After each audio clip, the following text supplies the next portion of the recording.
কোটি মুসলমান ইমানের জন্য কারা কারা ময়দানে নামতে তৈয়ার? নারে তাকবীর, আল্লাহু আকবার, ইসলাম ইসলাম, জিন্দাবাদ জিন্দাবাদ, জিন্দাবাদ জিন্দাবাদ, ইসলাম ইসলাম। আমরা দেখবো না তখন কে কোন দল করে, ঠিক কিনা ধরে বলেন? আমরা দেখবো না কে আওয়ামী লীগ করে, আমরা দেখবো না কে বিএনপি করে, আমরা দেখবো না কে জামাত করে, আমরা দেখবো না কে মজলিস করে, আমরা দেখবো না কে চরমরাই করে। আমরা দেখবো সমস্ত দলের মানুষ ভিন্ন হতে পারে, দলের দিক থেকে ভিন্ন হতে পারে, পীরের মুরিদের দিক থেকে ভিন্ন হতে পারে, মুসলমান ইমানের দিক থেকে ভিন্ন যেহেতু না, এই কারণে ইমানের জন্য একসঙ্গে হয়ে লড়াই করতে ময়দানে নামতে সকল মুসলমান তৈরি হয়ে যাবো, ঠিক কিনা ধরে বলো? কি হবে কিতাবাদির তালিম দিয়ে মাদ্রাসাতে, যদি ওই খোদার কোরআন নিষিদ্ধ হয় আদালতে, কাফনের কাপড় মাথায় ময়দানে আয় ছুটে আয়, বিলিয়ে দে না তোদের জীবনটাকে। কি হবে বেঁচে থেকে অযথা বিদ্যা শিখে, যদি না গড়তে পারি শোষণবিহীন সমাজটাকে, ঠিক কিনা? কি হবে শেষ নবীজির উম্মত বলে দাবি করে, যদি ওই নবীর চেয়ার কাদিয়ানীরা দখল করে? নাই এদেশে কাদিয়ানীদেরকে কাফের ঘোষণা করা হোক, এটা আমাদের ইমানের দাবি। কথা বলেন না কেন? কি হবে শেষ নবীজির উম্মত বলে দাবি করে, যদি ওই নবীর চেয়ার কাদিয়ানীরা দখল করে? নবীজির জন্য যদি রক্তের বহে নদী, নবীজির জন্য যদি রক্তের বহে নদী, তবুও হটবো না এই দাবি থেকে। কি হবে বেঁচে থেকে অযথা বিদ্যা শিখে, যদি না গড়তে পারি শোষণবিহীন সমাজটাকে, ঠিক কিনা করে বলো? ইমানের জন্য তৈয়ার কারা কারা হাত তুলে দেখায় দেন। নারায়ে তাকবীর, নারায়ে তাকবীর, আল্লাহু আকবার, কোরআন সুন্নাহর আলো ঘরে ঘরে জালো, ইসলামের শত্রুরা হুশিয়ার সাবধান, নবীজির শত্রুরা হুশিয়ার সাবধান। নারায়ে তাকবীর। আল্লাহ আমাদের কবুল করুক, বলেন আমিন। আমিন। গোলামি হবে কার? এই যে দুনিয়ার জিন্দেগিতে যেভাবে ফিতনা ঢুকতেছে, এই মুহূর্তে ঈমানকে বাঁচিয়ে রাখা খুব কষ্ট। আমাদের অনেকে বলে আপনারা চিল্লায় চিল্লায় কথা বলেন কেন, একটু নরম ভাষায় বলতে পারেন না? অনেকে বলে এগুলো আমাদের, যে অমুকে নরম ভাষায় বলে, অমুকে নরম ভাষায় বলে, আপনারা কেন চিল্লান? কেউ নরম ভাষায় বলবে, আবার কেউ ভাষা গরম করবে, এটাই স্বাভাবিক। শত্রুদেরকে সবসময় নরম ভাষায় বললে তারা বুঝতে চায় না, যখন না বুঝছে তখন তাদেরকে গরম ভাষা দিয়ে বুঝাইতে হয়, ঠিক কিনা? আমাদের গরম ভাষার জন্য বাংলাদেশে হিউম্যান মিল্ক ব্যাংকের এই একটা ফিতনা কিন্তু দূর হয়ে গেছে। যেই ফিতনাটা আসতে চাইছিল, আমাদের গরম কথার জন্য এই ফিতনাটা দূর হয়ে গেছে। শুধু এই কথা না, তসলিমাকেও কিন্তু আমরা এই দেশ থেকে তাড়িয়েছি গরম স্লোগানের মাধ্যমে। শাহজালালের এই গরম স্লোগানের মাধ্যমে কিন্তু গর্ববিন্দুর পতন হয়েছে। এই জন্য মুসলমানের এই গরম আওয়াজ কিয়ামত পর্যন্ত থাকবে, ঠিক কিনা জোরে বলে? আমরা ভয় পাই কাকে? আল্লাহকে। আল্লাহ ছাড়া কাউকে মুসলমান পরোয়া করে না। লা উবালি মা ক্বালাতান নাস, কে কি বললো আমাদের দেখার বিষয় না। আমাদের বলা, এটা আমরা আজকে বললেও বলতে হবে, কালকে বললেও বলতে হবে, না বললেও মার খাইতে হবে, বললেও মার খাইতে হবে। অনেকে বলে একটু পিঠ বাঁচায় চলেন, বলা দরকার নাই, দেশের পরিস্থিতি খারাপ, সব কথা বলা যায় না। বাজারে পাঠাইছে সন্তান রে মা, পাঠাইছে কি দিয়ে? টাকা দিয়া, 500 টাকা। 500 টাকা দিয়ে পাঠায়, বলতেছে তাড়াতাড়ি বাজার নিয়ে আসো, সন্ধ্যা হয়ে গেছে, রাত্রে রান্নাবাড়ি করা লাগবে। সন্ধ্যার 500 টাকা নিয়ে মোটামুটি পাশ দিয়ে যাইতেছে, তাকায় দেখে এখানে মেলা বসছে। পিচ্ছি চিন্তা করতেছে, দূর বাজার সদাই পরে কোনো, আগে মেলায় একটু ঢুকি। এই যে মেলায় ঢুকছে, মোটামুটি গজা, এটা সেইটা, মনেক্কা, নাগরদোলা, ফুচকা, হালিম খায়া 500 টাকা সব শেষ। রাত বাজে গেছে 10টা, মাথা এখন নষ্ট। ওদিক দিয়ে মা অপেক্ষা করতে করতে মাথা গরম। কিরে পাঠাইলাম সন্ধ্যায়, এখনো পর্যন্ত সে আসলো না। 500 টাকা দিয়ে পাঠাইলাম বাজার করতে বিকেল বেলা, রাত হয়ে গেল 10টা, এখনো সন্তান আসে না। মাথা কি ঠান্ডা থাকার কথা?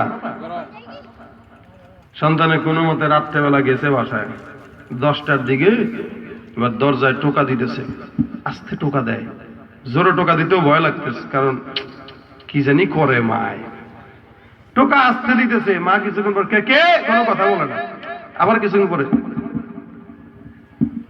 এই ফাইজ দেবে মা কয় কিরে কে বাইরে কে দরজা খুলে দেখে আমি দাঁড়াই কিরে ধরছে কলার ধরে এদিকে গোলামের দিকে তুই কইছিলি ছেলে কোনো কথা বলে না চুপচাপ বসে রয়েছে মা কয় কথা বলছ না কেন দিছে থাপ্পড় একটা আমি টাকা কই টাকা নাই কি করছস শেষ হয়ে গেছে আরে বাজার নাই কিচ্ছু নাই আইছস স্যার 10টায় টাকা শেষ টাকা দিয়ে কি করছস তাড়াতাড়ি বল ছেলে মনে মনে চিন্তা করে আজকে যে অবস্থা ঘটাইলাম আজকে যদি এখন বলি মেলায় গেছি তাও মার খাবো আর যদি চুপ থাকি তাও কি খাবো মায়ের খাবো মানে মার থেকে কোনো খালি নেই আজকে মায়ের কপালে আছেই ছেলে চিন্তা করছে যেহেতু না বললেও মার খাইতে হবে বললেও মার খাইতে হবে বলেই মারটা খাই না বলে কেন খাবো আম্মা আমি গজা খাইছি চটফুটি খাইছি ওই একটা স্টিকার কিনছি ওখানে একটু ছবি দেখছি এনে আইছি মা কয় তোর এত বড় সাহস কেমনে হইলো তোর কলিজা কত বড় আজকে দেখবো আমি তুই কেমনে আমার সামনে আবার এটা কইলি মা এবার আরো মায়ের সন্তান চিন্তা করতেছে মায়ের তো খাবোই তো বলেই মার খাই গোটা বিশ্বের মুসলমানদের অবস্থা এখন এমন হয়ে গেছে এখন চতুর্দিকে নাখান্দা গুলা ওট পেতে আছে ইসলামকে নষ্ট করার জন্য ঠিক কিনা জোরে বলেন এই মুহূর্তে অনেকে বলে খবরদার পরিস্থিতি খারাপ হক কথা বলা দরকার নাই আপনি যদি মনে করেন হক কথা না বলবো তাহলে সিরিয়ায় মার খায় ইরানে মার খায় কাশ্মীরে মার খায় মিয়ানমারে মার খায় এই মার খাওয়ার প্রচলন আস্তে আস্তে আপনার এই এলাকাতেও বাড়াবে ঠিক কিনা জোরে বলেন আর যদি বলেন না আমি কথা বলবো হক কথা বলবো মাঠ তো এমনিই খাওয়া লাগবে 10 বছর পর তা আগেই খাই এখন আপনি যদি চিন্তা করেন আমি এখানেই হক কথা বলবো খাইলে খাবো তা আপনি হক কথা বললেও কিন্তু এখন মাঠটা খাবেন না বললে হয়তো 10 বছর পরে খাবেন আর বললে হয়তো 10 বছর আগে খাবেন কিন্তু মার যদি 10 বছর পরে খান ওটা বেশি খাবেন আর এখন বললে একটু কম খাবেন কারণ সমস্ত মুসলমান যখন একসঙ্গে হয়ে হকের উপর আওয়াজ দেওয়া শুরু করবে তখন মুসলমান মরবে ঠিক একটু কম মরবে আর যখন সব চুপ থাকবে এমন ভাবে মারা শুরু করবে মুসলমানের লাশ ছাড়া কোনোদিন চোখে কোনো কিছু পড়বে না এই কারণে মুসলমান আমরা হক কথা যেহেতু বললেও মার খাবো না বললেও যেহেতু মার খাবো তাহলে যতদিন বাঁচবো হক কথা বলেই তারপরে মার খাবো ইনশাআল্লাহ যতদিন বাঁচবো হকের আওয়াজ দিয়েই মার খাবো ইনশাআল্লাহ আমরা কাউকে ভয় করি না একজনের কণ্ঠ স্তব্ধ হতে পারে আর হাজার হাজার ওলামায়ে কেরাম দাঁড়ায় যাবে বাতিল কোনদিন হকের সামনে জয়লাভ করতে পারবে না ঠিক কিনা বলে নারায়ে তাকবীর আল্লাহু আকবার নারায়ে তাকবীর আল্লাহু আকবার ইসলাম জিন্দাবাদ জিন্দাবাদ নাস্তিকদের আস্তানা বাংলাদেশে থাকবে না বাংলাদেশে থাকবে না নাস্তিকদের আস্তানা তলোয়ার গর্জে উঠুক আরেকবার গর্জে উঠুক আরেকবার দুলপুরের তলোয়ার দুলপুরের তলোয়ার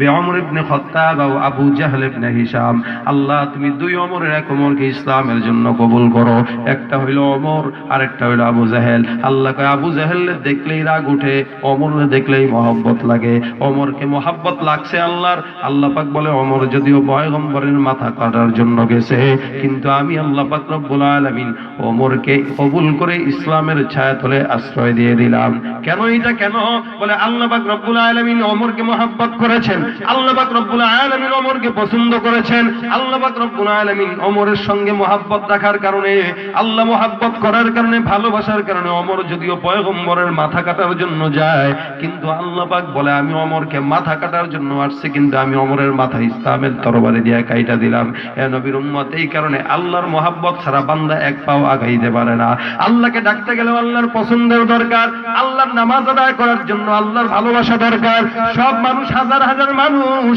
সব মানুষ কিন্তু মাহফিলে আসতে পারে না সব মানুষ কিন্তু দ্বীনের পথে চলতে পারে না সব মানুষ কিন্তু আল্লাহর জিকির আদায় করতে পারে না আল্লাহ পাক যারে পছন্দ করে সেই পারে এই কারণে রাসূল বলেন বারবার দোয়া করো আল্লাহুম্মা আইন্নি আলা যিকরিকা ওয়া শুকরিকা ওয়া হুসনি ইবাদাতিক আল্লাহুম্মা আইন্নি আলা যিকরিকা ওয়া শুকরিকা ওয়া হুসনি ইবাদাতিক হে রব্বুল আলামিন তুমি তোমার জিকির থেকে আমাকে গাফিল রাখো না যতদিন থাকবো তোমার জিকির আর শুকর দিয়ে আমার জিন্দেগিটা আলোকিত করে দাও বলেন আমিন এটা আল্লাহর কাছে দোয়া চাওয়া লাগবে নামাজের পরেই সবাই কিন্তু বসে বসে জিকির করতে পারে না কোন এক দল থাকে আল্লাহর হাবিব কোন এক জায়গায় যুদ্ধ করে গনিমতের মাল নিয়ে আসার জন্য পাঠান।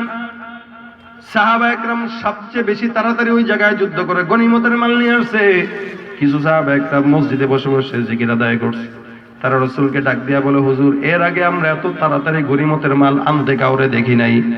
রাসূল বলেন, তোমরা কি জানো এর চাইতেও অধিক গনিমত নিয়ে আরেক দল আসছে? সাহাবা একরাম বললেন, সেই দলটা কারা? পয়গম্বর বলেন, তারা যারা নাকি প্রত্যেক দিন সকালে ফজর নামাজের পর যায় নামাজের বিছানায় বসে আল্লাহ আল্লাহ জিকির করে ইশরাক পর্যন্ত জিকির করে। ইশরাক নামাজ 2 রাকাত পরে এই ব্যক্তিরা যতটুকু কষ্ট, যতটুকু তাড়াতাড়ি গনিমতের মাল নিয়ে এসে যতটুকু সওয়াব কামাইলো, তার চাইতেও অধিক সওয়াব আল্লাহ পাক ওই জিকিরওয়ালাদের কপালে লেখা দেয়। সুবহানাল্লাহ। এই জন্য আল্লাহর জিকির থেকে গাফিল না হওয়া। লা ইন শাকারতুম লা আযীদান্নাকুম। আল্লাহ বলে, যদি শুকরিয়া আদায় করে আমি আল্লাহকে ডাকো, নিয়ামত পাইলেও ডাকতে হবে, নিয়ামত না পাইলেও ডাকা লাগবে।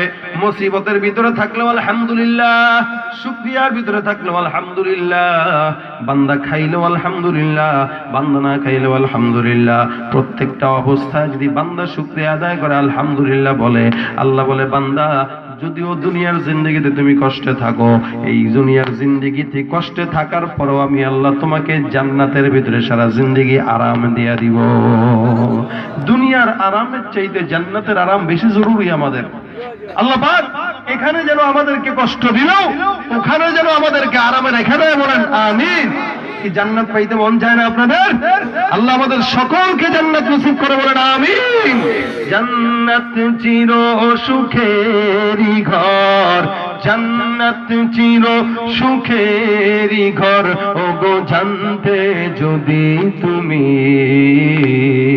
মায়া ঘেরা রঙিন পৃথিবী নয় তো সুখের খনি। জান্নাত পাওয়ার সহজ পথে তো শহীদি মরণ, জান্নাত পাওয়ার সহজ পথে তো শহীদি মরণ।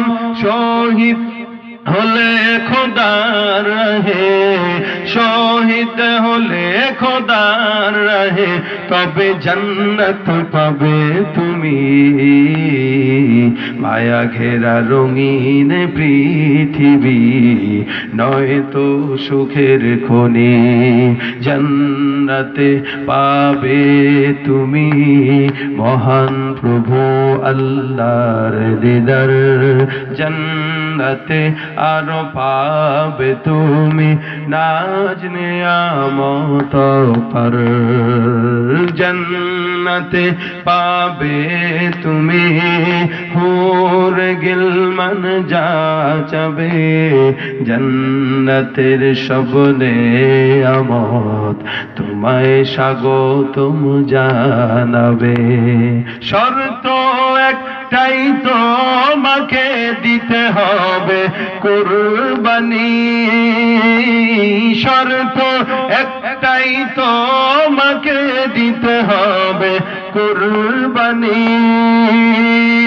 করতে পারো তুমি যদি, করতে পারো তুমি যদি সেই আল্লাহর গোলামি, মায়া ঘেরা রঙিন পৃথিবী নয় তো সুখের খনি। আল্লাহ আমাদেরকে জান্নাত দেখ। বলেন আমিন। এই জন্য দুনিয়ার জমিনে গোলামি হবে, আল্লাহর জিকির হবে, আল্লাহর শুকর হবে, আল্লাহর বিপদে পড়লেও করা লাগবে না, লাগবে না, নিয়ামত পাইলেও করা লাগবে না, লাগবে না। সব হালতে আল্লাহ যেন আমাদেরকে আল্লাহর জিকির করার তৌফিক দেয়। সব হালতে আল্লাহ যেন আমাদেরকে তার শুকরিয়া আদায় করার তৌফিক দেয়। বলেন আমিন।